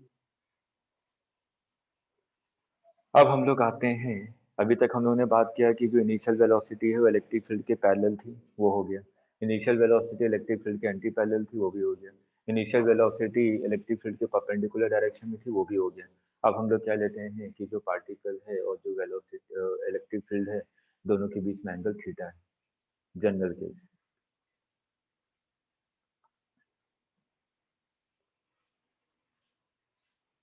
U and E are at angle theta। अगर थीटा एंगल पे हो, अगर थीटा एंगल पे होगा तो आपने कहा कि इलेक्ट्रिक फील्ड है और मैग्नेटिक फील्ड इसी डायरेक्शन में, और जो पार्टिकल है उसकी वेलोसिटी ये है और ये थीटा एंगल पे है। तो आपने कहा कि इस वेलोसिटी के दो कंपोनेंट होंगे, एक होगा u cos थीटा और एक होगा u sin थीटा। तो अगर मैं यहाँ पे देखूं, जो रेडियस होगा, रेडियस इज इक्वल टू क्या होगा, mu sin theta divided by B Q, M V perpendicular divided by B Q. ठीक है, तो रेडियस तो ये आएगा, और आपको पता है कि time period is independent of radius, independent of velocity, 2 pi M divided by B Q. ठीक, तो यहाँ पे अगर आप देखेंगे हॉरिजॉन्टल डायरेक्शन में सिर्फ पिछले वाले क्वेश्चन में और इस वाले केस में क्या डिफरेंस है कि पिछले वाले क्वेश्चन में जो u cos थीटा की वैल्यू थी वो जीरो थी, initial velocity in horizontal direction zero था। ठीक, यहाँ पे क्या है, सिर्फ इनिशियल वेलोसिटी हॉरिजॉन्टल डायरेक्शन में जीरो नहीं है, बस ये डिफरेंस है। यहाँ पे भी क्या होगा, पार्टिकल क्या करेगा, हेलिकल पाथ को लेगा विथ इंक्रीज इन पिच, क्योंकि एक्सीलरेशन है ना इस डायरेक्शन में। तो यहाँ पे भी क्या होगा, helical path with increase in pitch, helical path with increase in pitch.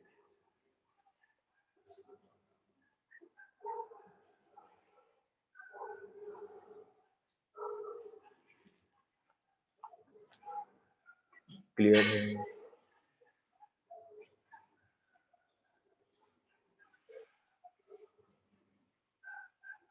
समझ में आ गया? और यहाँ पे जब s लिखेंगे तो s is equal to U T plus half E T square. पिछले वाले क्वेश्चन में क्या था, u की वैल्यू जीरो थी, यहाँ पे u जीरो नहीं होगा, u cos थीटा होगा। हो जाएगा ना क्वेश्चन कि अगर मेरे को पिच निकालना है तो कैसे निकालूंगा,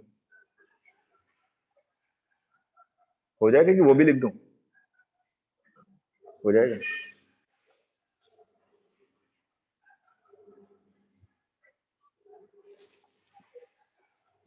अगर इसी में मैं पूछूं कि इलेक्ट्रिक फील्ड मैग्नेटिक फील्ड इस डायरेक्शन में है,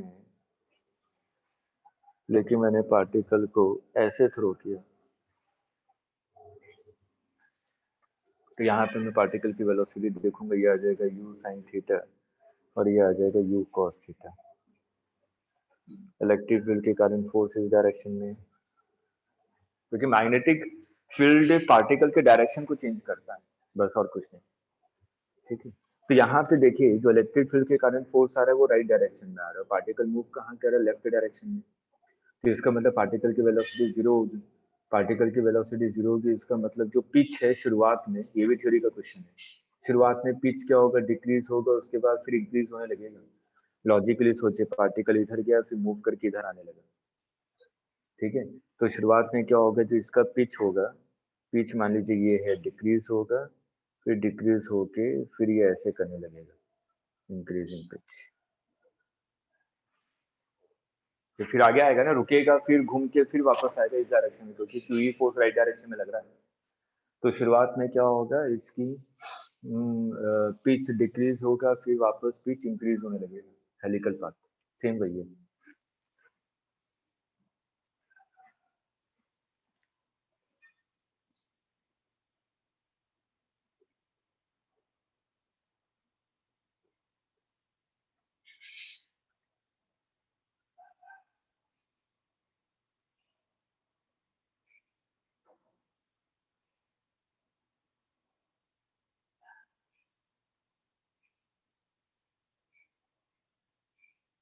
आगे समझ में?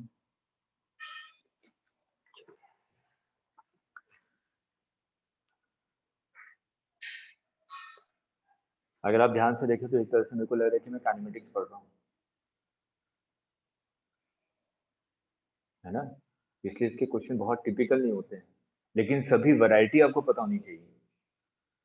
क्या किस किस टाइप के क्वेश्चन पूछे गए हैं और क्या क्या कॉन्सेप्ट है।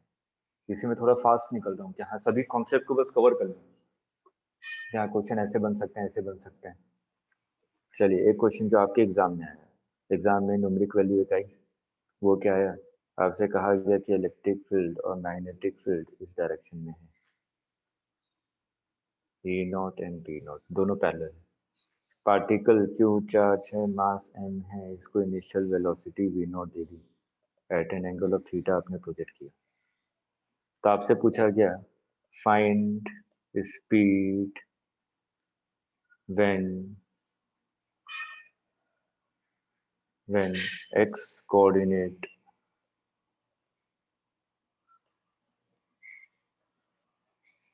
of particle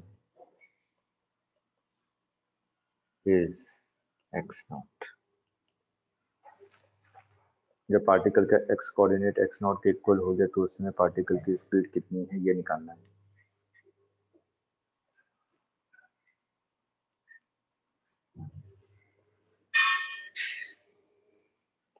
देखिए मैं कर रहा हूँ, यहाँ पे आपको पता है कि यहाँ पे दो फोर्सेस एक्ट कर रहे हैं, तो मैग्नेटिक फोर्स एक्ट करेगा तो इलेक्ट्रिक फोर्स एक्ट कर रहा है। और आपने वर्क एनर्जी थ्योरम पढ़ा था, काइनेमेटिक से भी कर सकते हैं, वो आपकी मर्जी कैसे करना चाहिए। तो मैंने कहा कि आप यहाँ पे, हाँ हमने वर्क एनर्जी थ्योरम में पढ़ा था कि work done by all forces is equal to change in kinetic energy. ठीक है, अगर मैं यहाँ पे देखूँ work done by electric field plus work done by magnetic field is equal to change in kinetic energy. तो work done by magnetic field कितना होता है, पहले पढ़ चुके हैं, मैग्नेटिक फील्ड कोई वर्क डन नहीं करता, जीरो। तो work done by electric field कितना हो जाएगा, work done by electric field हो जाएगा फोर्स इनटू डिस्प्लेसमेंट। फोर्स किस डायरेक्शन में लग रहा है, इलेक्ट्रिक फील्ड के कारण इस डायरेक्शन में। अब पार्टिकल का डिस्प्लेसमेंट भी इसी डायरेक्शन में हो रहा है, कितना हो रहा है एक्स नॉट। फोर्स कांस्टेंट है ना, क्यू ई, फोर्स कांस्टेंट है तो मैं डायरेक्ट लिख सकता हूँ फोर्स इनटू डिस्प्लेसमेंट। अगर फोर्स वेरिएबल होता तो मुझे स्मॉल वर्क डन निकालना पड़ता और उसको इंटीग्रेट करके टोटल वर्क डन निकालता। ठीक है, तो यहाँ पे आपने लिखा force due to electric work done due to electric field is equal to Q E into X naught is equal to change in kinetic energy. Final kinetic energy half M V square, initial kinetic energy half M V naught square, half M V naught square. यहाँ से we निकाल सकते हैं।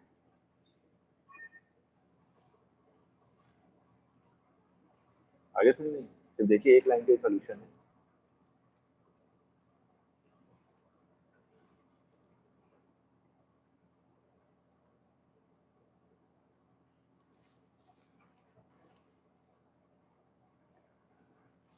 ठीक है, अब topic लिखिए जो आप लोग नेक्स्ट क्लास के लिए पढ़ के रखेंगे, साइक्लोट्रॉन। लिख लीजिए साइक्लोट्रॉन क्या होता है। Force on current carrying wire in magnetic field, force on current carrying wire in magnetic field, ताकि मैं थोड़ा और तेजी में निकलूं। ठीक है, न्यूमेरिकल पे ज्यादा ध्यान से दे सकूं, इससे बहुत सारे क्वेश्चन आते हैं। और जो क्वेश्चन जो हम लोग नेक्स्ट क्लास में पढ़ने वाले हैं, same to same question repeat होंगे किसमें, ईएमआई में, इलेक्ट्रोमैग्नेटिक इंडक्शन में। यहाँ पे हम लोग फोर्स निकाल रहे हैं, इलेक्ट्रोमैग्नेटिक इंडक्शन में हम लोग ईएमएफ निकालेंगे, same question as it is. ठीक है, इससे मेरे ये दो पार्ट आप लोग पढ़िएगा और एक लास्ट पार्ट है मैग्नेटिक मूवमेंट। इतनी चीजें मेरे को कवर करनी है मंडे की क्लास में। इतना पार्ट हम लोग का हो जाएगा तो हम लोग फिर ईएमआई स्टार्ट कर सकेंगे उसकी नेक्स्ट क्लास। ठीक है, अर्थ मैग्नेटिज्म पढ़ाऊं कि पढ़ लेंगे, थियोरी वाला है, पूरी एक क्लास निकल जाएगी। पढ़ा दीजिएगा एक मैं पढ़ा दूंगा, एक रफ रीडिंग मान लीजिएगा जरूर बुक से। ठीक है ना, और रीडिंग कहाँ से मारेंगे, प्रदीप वगैरह से मत मारिएगा, एससी वर्मा से मारिएगा रीडिंग।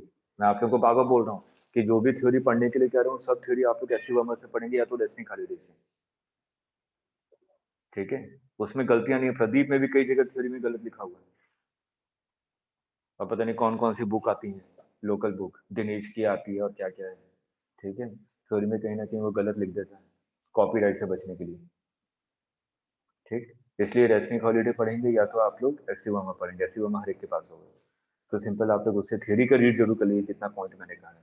पढ़ाऊंगा सभी, ठीक है। तो मंडे की क्लास में इतना मेरा टारगेट है कि मेरा इतना कंप्लीट हो जाए। तो उसके बाद एक क्लास में लूंगा ईएमआई के लिए, एक क्लास ईएमआई में आराम से खत्म हो जाएगा, क्योंकि मैंने बोला सेम चीज रिपीट होगी। यहाँ पे फोर्स पढ़े, वहाँ पे ईएमएफ के बारे में पढ़ेंगे। और उसके बाद एक क्लास हम लोग ले लेंगे आधे से 40 मिनट के आसपास में अर्थ मैग्नेटिज्म की। अगर आपने रीडिंग बारी होगी तो उसको मैं फास्ट निकल सकता हूँ पढ़ा के, ठीक है। तो मैक्सिमम प्रोबेबिलिटी है कि ट्यूसडे तक हम लोग या मैक्सिमम वेडनेसडे तक बाइंड अप कर दें। वेडनेसडे है ना, आज कितनी तारीख होगी? 6, 7, 8, 9, 10। वेडनेसडे 10 तारीख है, ठीक। तो 10 तक इसको खत्म करते हैं। तो उसके बाद मैं सेमी कंडक्टर डिवाइसेस लूंगा। मैंने कहा था सेमी कंडक्टर पढ़ाऊंगा नहीं, क्योंकि उधर से 2 या 3 क्वेश्चन तो पक्के आएंगे, ठीक है। तो वहां से हम लोग क्या करेंगे, semi conductor devices full flash में नहीं पढ़ेंगे, थोड़ा थोड़ा पढ़ेंगे, ठीक है। और उसको कम से कम 4 या 5 दिन में खत्म करेंगे। उतना ही पढ़ाऊंगा जितनी आवश्यकता है, डिटेल में नहीं जाऊंगा, बार बार बता रहा हूँ अभी, ठीक है। डिटेल में हम लोग जाएंगे 26 तारीख के बाद। तो 26 तारीख के बाद मैं सबसे पहले उठाऊंगा ऑप्टिक्स, नेक्स्ट मेंस के लिए, ठीक है। ऑप्टिक्स आराम से करवाऊंगा 10-15 दिनों में, 2-2 घंटे में, कि ऑप्टिक्स डिटेल में आपको हो जाए। उसके बाद करवाऊंगा मॉडर्न ये सेमीकंडक्टर डिवाइसेस डिटेल में, ठीक। तो फेब मार्च वाले में हो सकता है इस वाले में अच्छे से कर पाए। और सब तो हम लोग डिटेल में पढ़ रहे हैं, लेकिन फास्ट पढ़ रहे हैं। इलेक्ट्रोस्टैटिक में मैंने कोई से भी टॉपिक नहीं छोड़ा, ठीक है। सभी करवाए हैं और सभी रिलेटेड क्वेश्चन करवाए हैं, लेकिन फास्ट चल रहा है बस। मैग्नेटिज्म में भी कोई टॉपिक नहीं छोड़ रहा हूँ, फास्ट करवा रहा हूँ। लेकिन अभी जो ऑप्टिक्स है, सेमीकंडक्टर डिवाइसेस है, मैं सिर्फ उतना ही पढ़ाऊंगा जिसकी प्रोबेबिलिटी ज्यादा है आने की। इसके अलावा कोई डिटेल नहीं कि क्यों हो रहा है, कैसे हो रहा है, ऐसा होता है, ऐसा करना है, बस दैट्स इट, ठीक है। तो हम लोग जो नेक्स्ट टारगेट होगा, जो हमने अभी डिटेल में नहीं पढ़ा है, उसको नेक्स्ट मीन्स में पहले ही हम लोग उसको डिटेल में कवर कर लें। पहला अटेम्प्ट अच्छे से दीजिए। मैं तो बनाऊंगा कि फर्स्ट अटेम्प्ट में अच्छे स्कोर आ जाए, ताकि एक कॉन्फिडेंस लेवल बढ़ जाए आप लोगों का। अगर 99 भी नहीं आ रहा तो 98 या 97 भी आ रहा है, तो आपको पता होगा कि नेक्स्ट में आप लोग 99 लेकर आ सकते हैं। लेकिन पूरी कोशिश कीजिए, सिर्फ 2 हफ्ते बचे हुए हैं, 2 हफ्ते में पूरा दिन रात एक कर दीजिए। ये सिर्फ आपके ऊपर है, मैं बार बार बता रहा हूँ। अगर सोचेंगे मैं कुछ नहीं कर सकता, तो पूरे साल भी कुछ नहीं कर सकेंगे। अगर सोचते हैं कि नहीं ये 20 दिन में किया जा सकता है, 15 दिनों में, तो 101% कर लेंगे। सिर्फ और सिर्फ सोच पे डिपेंड करता है, ठीक है। तो पॉजिटिव सोच रखिए और जितनी मेहनत कर सकते हैं। अगर 3 घंटे भी सो रहे हैं कोई बड़ी बात नहीं है, बाद में सो लीजिएगा, सोने का टाइम मिल जाएगा बाद में। ऐसा मत सोचिएगा रे आइडियल पर्सन के लिए 8 घंटे की नींद होनी बहुत जरूरी होती है, ऐसा कुछ नहीं होता, ठीक है ना। सब आपके माइंड का गेम है। अगर अपने आपने उस हिसाब से माइंड को संतुलित कर लिया कि नहीं मैं बैलेंस करके चल सकता हूँ 3-4 घंटे भी। मैं भी बहुत 3-3 महीने 3-3 घंटे सोया हूँ, मेरे को तो फर्क नजर नहीं आया अपने उसमें एफिशिएंसी में, ठीक है। तो इसलिए आप कर सकते हैं, ऐसा थोड़ी ना कि आजीवन कर रहे हैं, सिर्फ 1 महीने की 15 दिनों की बात है। तो उसके बाद 3 दिन आराम से घोड़े देख के सोइए, उठिएगा ही मत, खाइएगा सो जाइएगा, खाइएगा सो जाइएगा। 22 तारीख को पेपर देने के बाद या 23 को जब भी आएगा। कुछ आ गया, कुछ आया आप लोगों का स्लॉट? अभी तक नहीं आया, एडमिट कार्ड नहीं आया, कब आ रहा है? कुछ डेट आई है साइट पे, कब तक आएगा? सर 8 है शायद अप्रॉक्स। अच्छा 8 तक, ठीक है। चलिए 2 टाइम स्लॉट पे कभी मत सोइएगा, 9 से 12 और 2 से 5, किसी भी हालत में 3 घंटे सीटिंग करनी है प्रॉपर, 9 से 12 और 2 से 5 के बीच में। तो आप 5 दिन से पहले कुछ भी छोड़ेंगे नहीं, ठीक है। तो चलिए जितनी चीजें पढ़ी हैं इसको कवर अप कीजिए, मंडे की क्लास में इसके आगे डिस्कस, ठीक है। चलिए थैंक यू सर।